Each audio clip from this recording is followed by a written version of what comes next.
سلام و وقت بخیر. امیدوارم که حالتون فوق‌العاده باشه. در این فیلم می‌خوایم در رابطه با ارتباط یک باسکوپلر وگو به PLC 1200 مون در بستر شبکه پرفینت صحبت کنیم. همونجور که تو عکس ملاحظه می‌فرمایید قطعات باسمون به شکل زیر هستش. ابتداً ما یک باسکوپلر 750-377 رو داریم.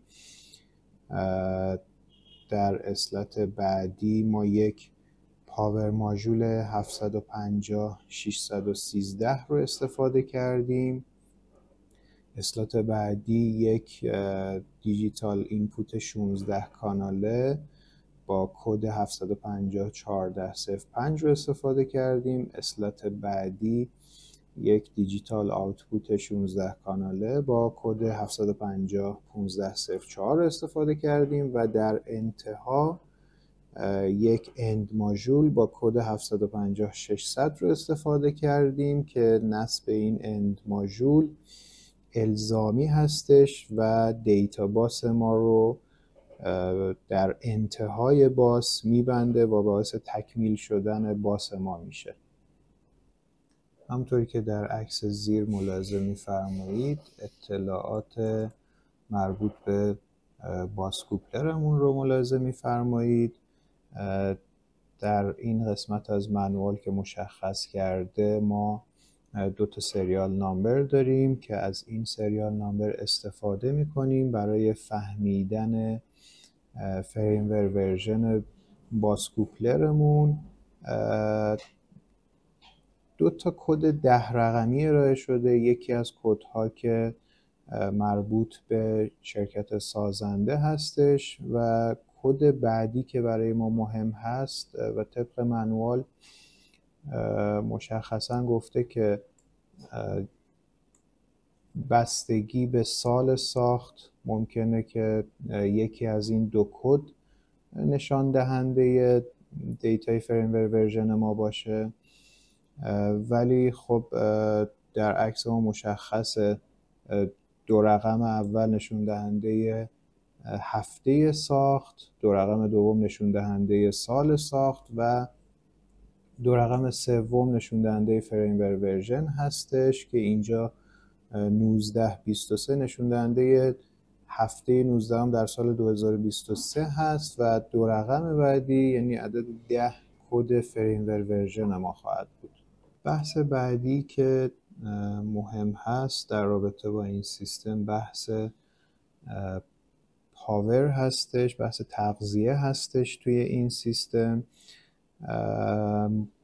ما باسکوپلری که استفاده میکنیم 750-377 هستش که فاقد پاور ماژول هستش و به همین دلیل ما از یک پاور ماژول 750-613 در ابتدای باسمون استفاده کردیم. باسکوپلر 750-375 خودش این پاور ماژول رو داره و نیازی به نصب پاور ماژول نخواهد بود. نکته‌ای که در رابطه با باس مهم هست، بحث پاور در باس، این هستش که ما 2 بخش سیستم ساپلای و فیلد ساپلای رو داریم. در قسمت سیستم ساپلای در اصل همون پاور تغذیه کارت های باسمون هستش و تغذیه خود باسکوپلرمون.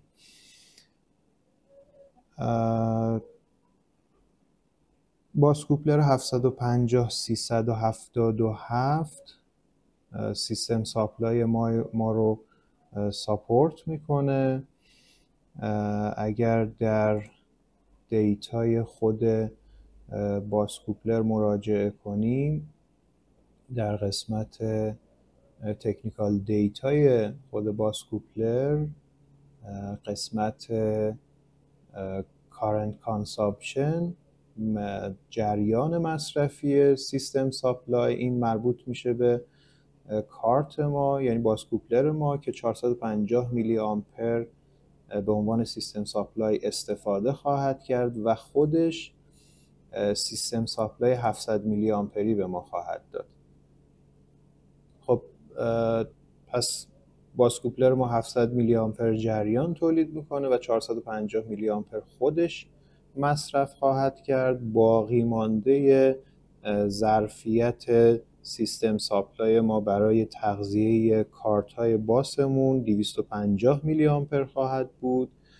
همونطور که تو عکس ملاحظه می‌فرمایید ما یک کارت 7501405 داریم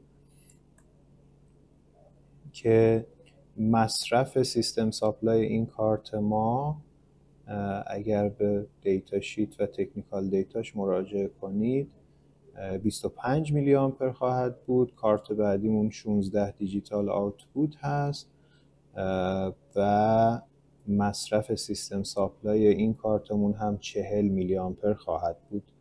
مجموعاً 65 میلی آمپر مصرف کارت های باسمون خواهد شد. 250 میلی آمپر ظرفیت باقی مانده توسط باسمون داشتیم. پس اینجا ما تو بحث سیستم ساپلای مشکلی نخواهیم داشت و باسکوپلر ما به راحتی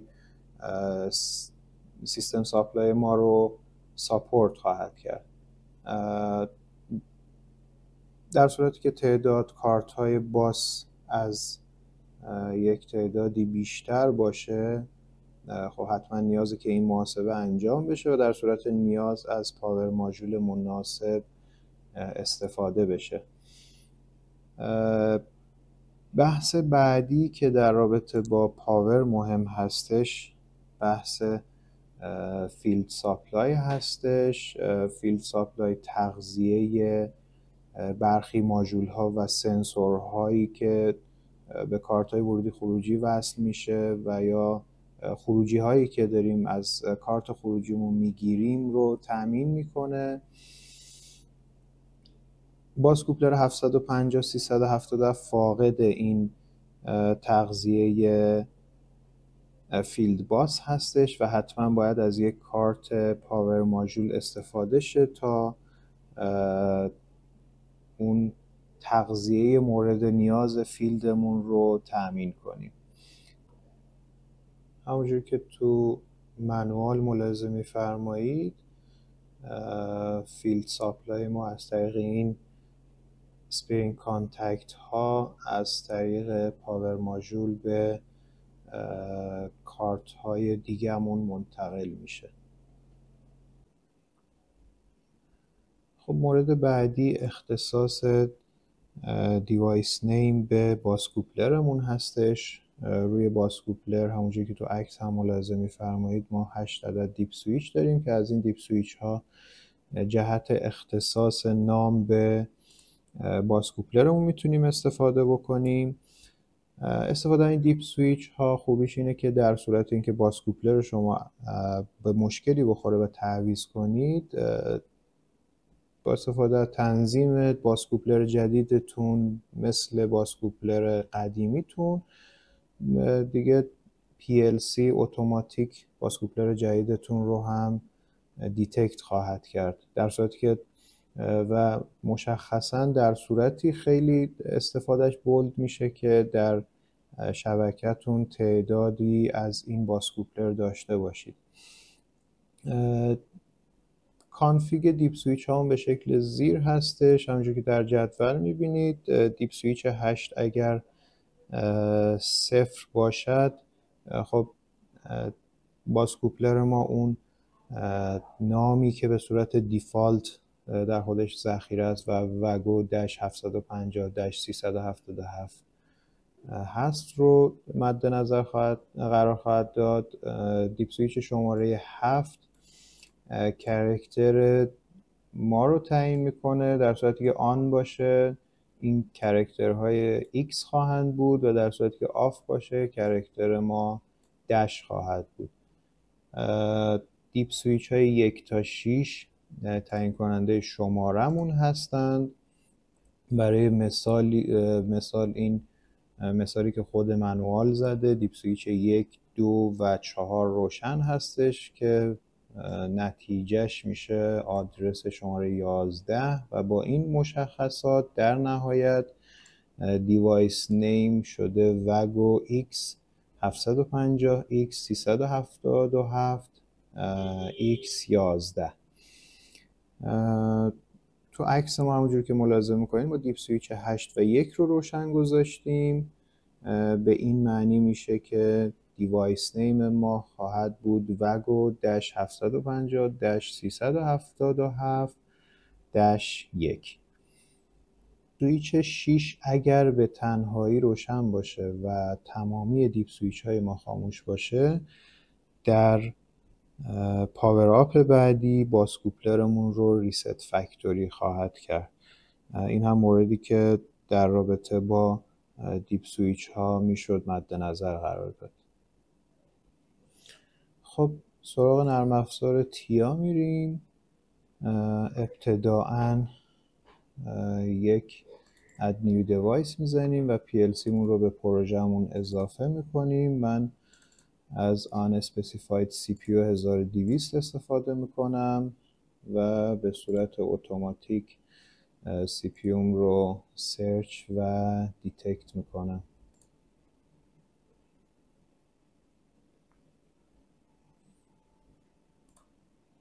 تنظیمات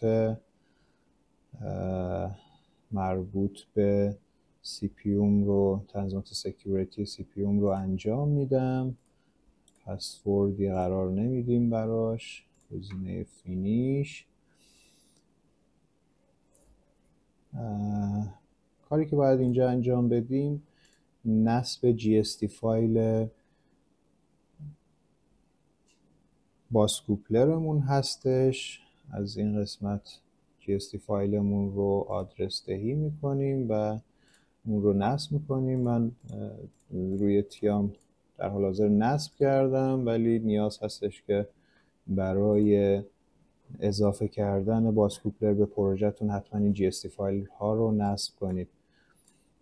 سراغ اضافه کردن باس کوپلرمون میریم. در قسمت وارد قسمت نتورک میشیم برای این کار. در قسمت other field devices از قسمت I/O و Go که اینها با نصب GST فایل به تیاتون اضافه خواهد شد. و Go I/O سیستم 750 یا 753.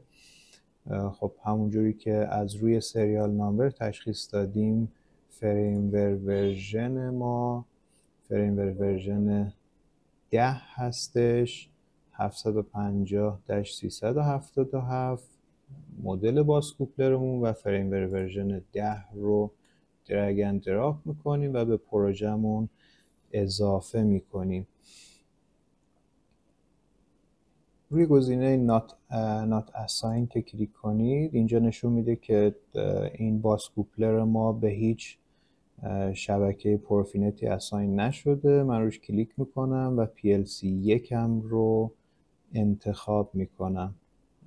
شبکه پروفینت هم به صورت اتوماتیک ایجاد میشه. خب کاری که حالا باید انجام بدیم اختصاص اون پروفینت دیوایس نیممون هستش. برای این کار من وارد پرپرتیس کارت هم میشم. در قسمت پروفینت اینترفیس اترنت آدرس به پایین صفحه که بیاید، اینجا پروفینت نیممون به صورت اتوماتیک جنریت شده. ما این تیک رو بر میداریم و -1 رو بهش اضافه میکنم. وارد قسمت آنلاین اند دیاگنوستیک میشم. در قسمت فانکشن assign profinet device name update list رو میزنیم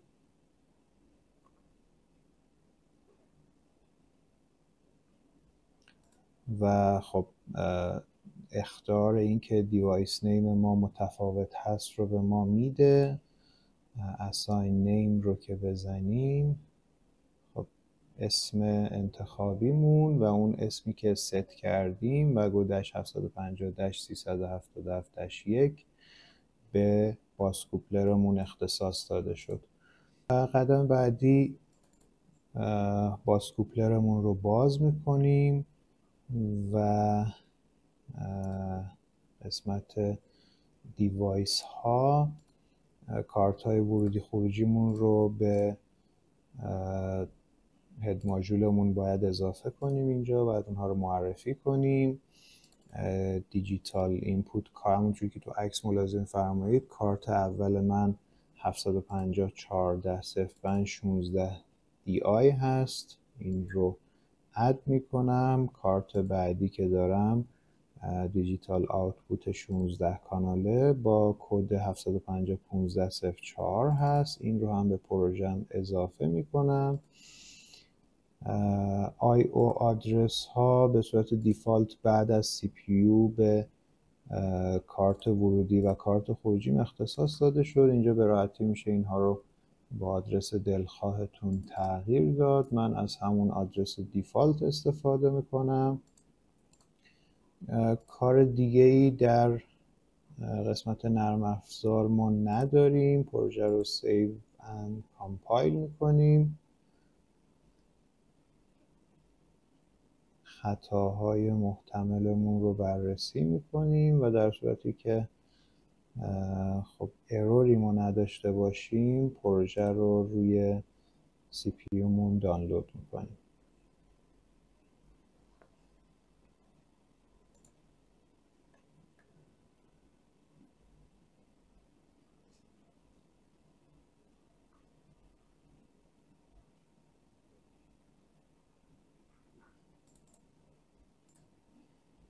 سی پی یوم رو ران میکنم.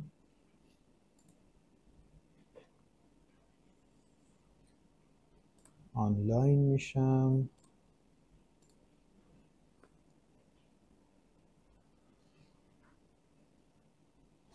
خب ارتباط PLC با بازکوپلر ما کاملا برقرار هست. در قسمت Distributed I/O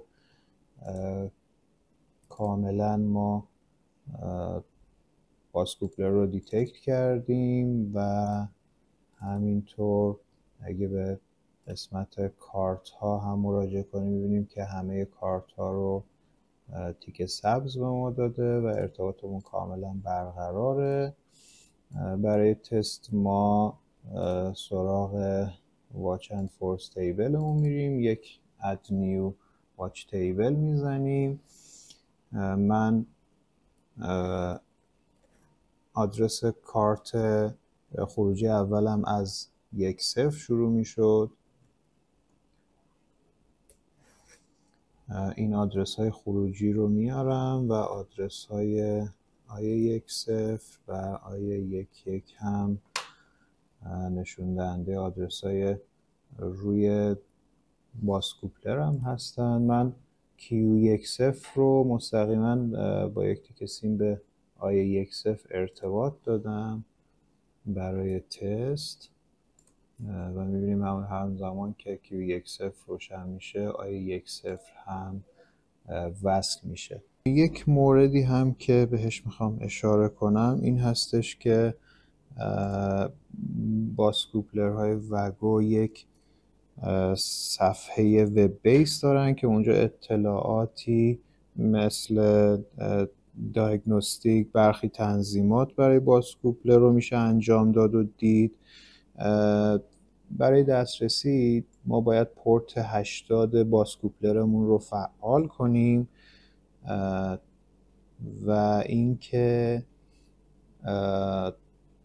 یوزرنیم پسوردی که به صورت دیفالت ذخیره هستش، یوزرنیم ما ادمین هست و پسورد ما وگو. برای فعال کردن این قابلیت به قسمت پرپرتیس بازکوپلرمون میریم. ابتدا باید من آفلاین بشم تا بتونم این تنظیمات رو انجام بدم.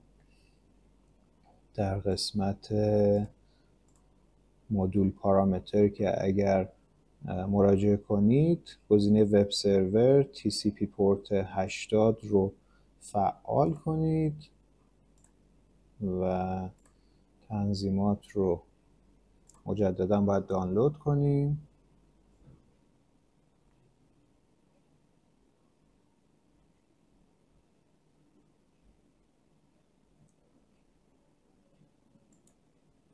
سی پی به حالت استوب خواهد رفت و بعد از دانلود مجددا میتونیم استارتش کنیم. برای دسترسی به این صفحه وب آدرسی که به بازکوپلرمون اختصاص دادیم رو در یک صفحه مرورگرتون وارد کنید. 192.168.02 آدرس بازکوپلر من هستش.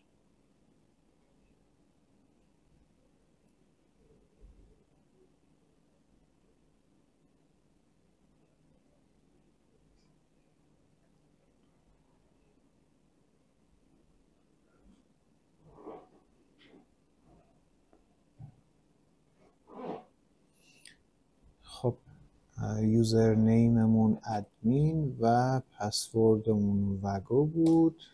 وارد کردنش صفحه وب بیس منیجمنت اون باز میشه. اطلاعاتی که میتونیم ببینیم یک توضیحات در مورد سیستممون هست، اوردر نامبر، فریمور ورژنمون، هاردور ریویژن. اینجا میشه تنظیمات مربوط به پورت های پرفینتمون رو ببینیم.